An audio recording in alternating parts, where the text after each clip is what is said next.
Nagsagawa ang Pag-ibig Fund ng year-end grand draw ng 1+1 raffle promo at MPL Loan to Win raffle promo bilang pasasalamat sa mga aktibong miyembro nito.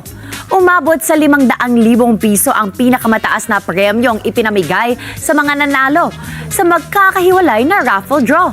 Layo ng mga promo na hikayatin ang mas maraming Pilipino, kabilang ang mga OFW at nasa informal na sektor na makibahagi sa mga benepisyo ng Pag-ibig Fund. Si Erlo Bringas sa detalye. Moving on to the next sambyolo, the third one. Idinaos ng Pag-ibig Fund ang year-end grand draws ng 1+1 raffle promo at multipurpose loan o MPL Loan to Win raffle promo. Umabot sa 500,000 piso ang pinakamataas na premyong ipinamahagi sa mga nanalo sa magkahiwalay na raffle draw. Ayon sa Pag-ibig Fund, nakatulog ang 1+1 raffle promo sa pagpapalawak ng membership ng ahensya, kabilang ang mga overseas Filipino workers at manggagawa sa informal na sektor.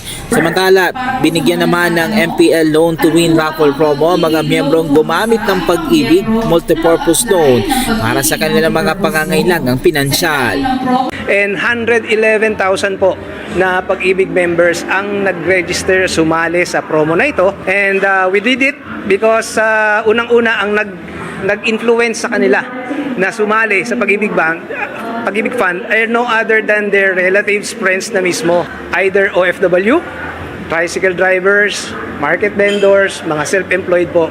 Kasi sila yung hindi po kasama sa mga under dun sa salaried, tinatawag natin na salaried members.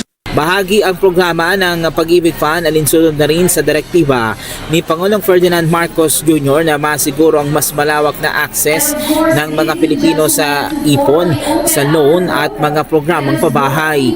Well, actually, this event, dalawa po yung ating okasyon sa ngayon upang magbigay po ng benepisyo, additional benefits po at pasasalamat sa ating mga miyembro, lalo na yung mga nag-loan at yung mga bagong register na membro natin sa Pag-ibig Fund.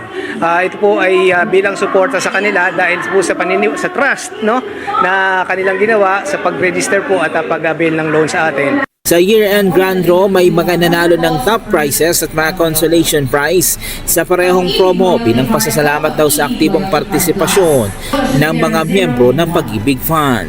Erlo Bringas para sa Mata ng Agila, matatag, matapang, matapat.